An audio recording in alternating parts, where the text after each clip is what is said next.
my lovely friends, it's Margaret. Welcome back to my channel. Today it is time to continue the annual tradition of seeing what my physical TBR looks like. Yeah. If you will remember the disaster from last year, I went from having around 110 books on my physical TBR, which was the norm for me, to 144. That's a problem. It's a little bit of a problem, for me at least. Do I need to drag myself like this every year? No. Does it help keep me accountable?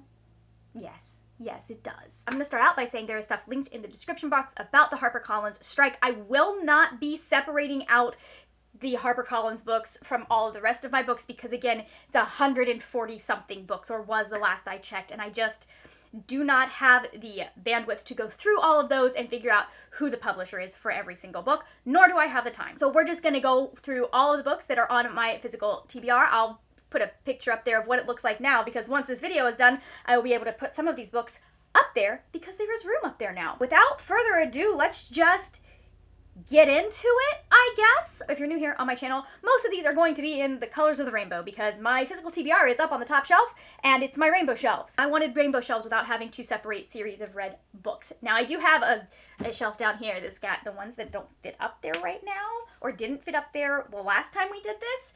So anyways, we're gonna start out with the newest ones. So these are ones that have not been on previous physical TBR videos. I'm going to tell you the title and the author, and we're going to go. Like, we're not getting into any of these. We're just going to go. No particular order, by the way. We have Vespertine by Margaret Ryderson. We have The Matzo Ball by Jean Meltzer. Ophelia After All by Raquel Marie. Beach Read and People We Meet on Vacation by Emily Henry. The Seakeeper by Diane Wilson. The Atlas Paradox by Olivia Blake. Babel by R.F. Kuang. King of Scars by Leigh Bardugo. Fevered Star by Rebecca Roanhorse. Age of Ash by Daniel Abraham. Sense and Second Degree Murder by Tirzah Price. Curse of the Spectre Queen by Jenny Elder Moak. A Discovery of Witches by Deborah Harkness. 10,000 Stitches by Olivia Atwater. And A Full Metal Alchemist, the Full Metal Edition, Volume 14 by Hiromu Arakawa. Now we're going to do the ones from the shelf down there. We have Not Your Idol, Volume 2, Story and Art by Ao Makino. The Promised Neverland, Volume 2 by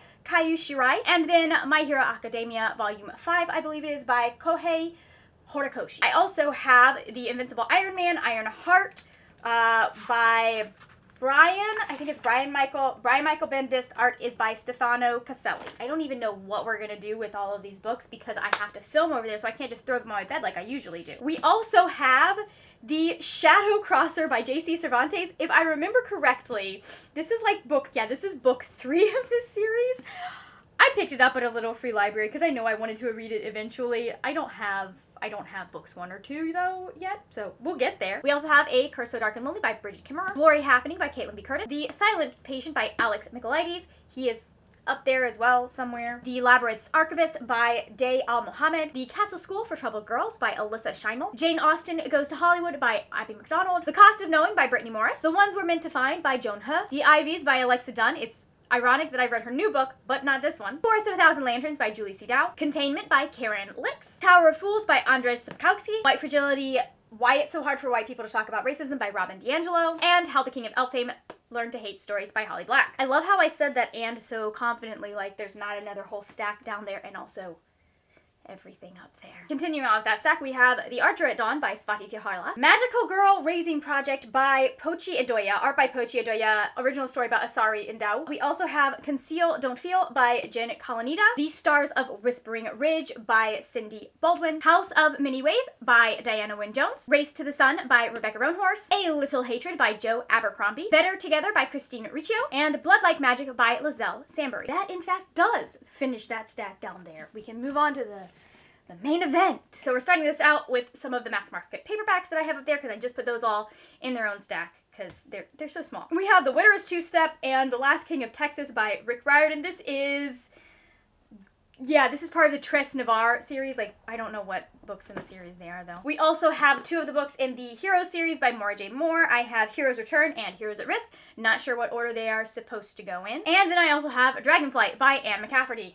I have in fact read this book. I'm not sure why it's on my unread. I mean, I want to reread it, but... Now moving on to the Black Spines, I have Stars Above by Marissa Meyer. One Person, No Vote by Carol Anderson. The Wicked Deep by Shay Earnshaw. The Wren Hunt by Mary Watson. The Grace Mysteries by Grace Cavendish. I think it's somebody else. I don't know why I still have this, honestly. Patricia Finney is the actual. The Winterborn Home for Vengeance and Valor by Allie Carter. We Ride the Storm by Devin Madsen. The Pariah by Anthony Ryan. All American Boys by Jason Reynolds and Brendan Kelly. A Dark History, Tudors. Murder, Adultery, Incest, Witchcraft, Wars, Religious Persecution, Piracy by Judith John. They did fit all of that in there. They really did. A Court of Frost and Starlight by Sarah J. Maas for unknown reasons. The Maidens by Alex Michaelides. And The Language of Thorns by Leigh Bardugo. Now moving on to the Red Spines, we have A Countess Below Stairs by Ava Ibbotson. This is a remainder copy that I shouldn't have, but my friend gave to me anyways, so that's why it's like this. We also have The Matchmaker's Lonely Heart by Nancy Campbell Allen. The Magical Imperfect by Chris Barron. Victoria Schwab, Shades of Magic. The Steel Prince. The Princess Will Save You by Sarah Henning. The Girl Who Circumnavigated Fairyland in a Ship of Her Own Making by Catherine M. Valenti. Hearts, Strings, and Other Broken Things by Jacqueline Firkin. And Angel Mage by Garth Nix. Moving on to the orange and yellow books, we have To Love and to Loathe by Martha Waters. The Trials of Apollo Book 2, The Dark Prophecy by Rick Riordan. Perfect on Paper by Sophie Gonzalez. Tithe by Holly Black. Castle in the Air by Diana Wynne Jones. The Trouble with Hating You by Sanjeev Patel. Undercover Bromance by Lissa K. Adams. Ghost by Jason Reynolds. Shards of Earth by Adrian Tchaikovsky. Suspense and Sensibility, or First Impressions Revisited, A Mr. and Mrs. Darcy Mystery. And Invisible Women by Caroline Criado Perez. We have a handful of green books going into blue. Oasis by Katia de Becerra. Daughter of the Deep by Rick Riordan. The Marriage Game by Sarah Desai. Rebel of the Sands by Alwyn Hamilton. Coral by Sarah Ella. Well Met by Jen DeLuca. Stolen Songbird by Danielle L. Jensen. The Unexpected Everything by Morgan Matson. And Valiant, a Modern Fairy Tale of Fairy by Holly Black. Alright, we have a brief smattering of blue books, which is actually progress considering how many blue books we had last year. So we've got Pride and Prescience, A Truth Universally Acknowledged, A Mr. and Mrs. Darcy Mystery. This is the first book, I believe, in the series. We have 13 Little Blue Envelopes by Maureen Johnson. We have Confessions of a Shopaholic by Sophie Kinsella. Beyond a Darkened Shore by Jessica Leek. The Book Jumper by Mechthild Glasser. Party for Two by Jasmine Guillory. The Archived by Victoria Schwab. Ironside by Holly Black. Dragon Rider by Cornelia Funke. Once a King by Erin Summerall. And Arc of the Forgotten Girl by India Hill Brown. And then we have The Heart of Betrayal and The Beauty of Darkness by Mary E. Pearson, finishing up I think it's the Darkness, I don't know what series, the The Remnant Chronicles. We also have Night Spinner by Addie Thorley. The Magic Thief by, this is Dusty, Sarah Prenius. The Thief Lord by Cornelia Funke. Jane Steele by Lindsay Fay. Rain and Delilah's Midnight Matinee by Jeff Zettner. Starry Eyes by Jen Bennett. A Treason of Thorns by Laura E. Weymouth. And Because You Love to Hate Me, a compilation of short stories edited by Amory. We're moving on to the final shelf of unread books where I have all of my brown and white spines. We have In the Time of the Dragon Moon by Janet Lee Carey. The Infernal Devices, Clockwork Angel by Cassandra Clare. Art by Haikyung Baek. Sherwood Smith's Cornets and Steel. I've had this book for almost 10 years and only just now realized she is wearing sunglasses. Dragon Spell by Danita K. Paul. I don't know if I'm even going to pick this series up. It's been on my shelf for so long. Like, I've had this since I was a teen. I don't know why I have it. Hollow City by Ransom Riggs. And the Shadowhunters Codex by Cassandra Clare and Joshua Lewis. More mass market paperbacks for you. We've got A Heron of the World by Tanith Lee. Agatha Christie's Murder on the Orient Express. And then we also have Innocent Mage and The Awakened Mage by Karen Miller. We've got Afterworlds by Scott Westerfeld. The entire Hush Hush trilogy, Hush Hush, Crescendo, and Finale by Becca Fitzpatrick. Why I still have these, I don't know. I think I'm gonna read them at some point. Like, I just can't get myself to get rid of them. Even though I know they're probably pretty mediocre considering they're like 2012 YA. And yet, still, here we are in this moment. And then our last little bit, we have The Melancholy of Suzumiya Haruhi-chan, art by Puyo, story by Nagaru Tanigawa. We have an arc of Seven Wonders, The Colossus Rises by Peter Legrengus. The Seamstress by Allison Pittman. Dragon Quest by Anne McCaffrey. No idea why this wasn't with the other mass market paperbacks over there. Slice of Cherry by Dia Reeves. This is one of the first books that I received for review, like 2012. What's wrong with me? And then Ship of Smoke and Steel by Django Wexler. I missed 3 that had removed from their home and were not reshelved where they belonged. So we have That Inevitable Victorian Thing by E.K. Johnston, A Dress for the Wicked by Autumn Krause, and The Fascinators by Andrew Eliopoulos. So hi, hello, we are coming in to wrap this up. I promised you guys a final number. So I sat down and I did the math. But before we get into that, there are some books that I forgot. Mainly most of my nonfiction shelf, and then 3 books that I thought I was going to read. I'm going to make the disclaimer that this is not all of my unread fiction. So if you're going to go in and tally up numbers, there is some packed away, and I just decided that I was not unpacking it. That's just not happening. The 3 books that I was going to read and just didn't get around to are The Death of Mrs. Westaway by Ruth Ware, Deadly Waters by Dot Hutchison, and The Wife Upstairs by Rachel Hawkins. And now for the nonfiction. Some of this is a repeat, some of this is stuff that I've had for a while. I will get into that in a minute. We've got Behind the Beautiful Forevers by Catherine Boo, The Death of Democracy, Hitler's Rise to Power and the Downfall of the Weimar Republic by Benjamin Carter Hett, Writing the Breakout, Novel Insider Advice for Taking Your Fiction to the Next Level by Donald Moss. Is that advice in use anymore? Probably not.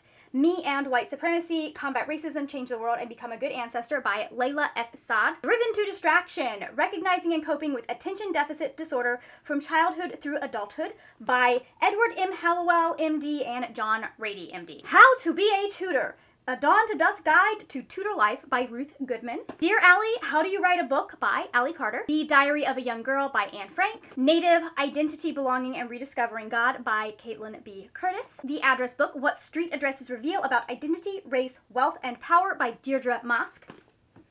That might be Mask. I don't know why I made that the long A. Cast, The Origins of Our Discontents by Isabel Wilkerson. And then the 1619 Project, A New Origin Story created by Nicole Hannah-Jones. So, getting into number breakdowns, because the Margaret who filmed the earlier clips was much more optimistic than she should have been. So of the books that were in last year's video, I did read 16 of those, and then I unhauled 2 of those. That means that 126 of the books that are up there have been on my physical TBR for at least 1 year.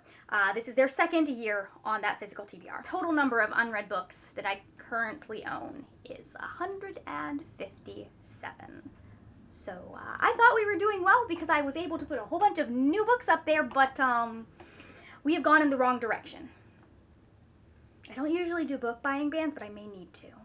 That might need to be a thing. That's a problem for 2023, Margaret, to figure out, though. So, back to me from the past. So, that is every single unread book that I currently own. Do I do 2022 with that many books? I don't know how much better that is from the last time. I'm sure I will discuss it in my goals video. If you are looking for more end of the year content from me, we are currently in the 12 Days of Margaret, where I'm doing all of my year-end wrap-ups starting on my birthday and going for 12 days.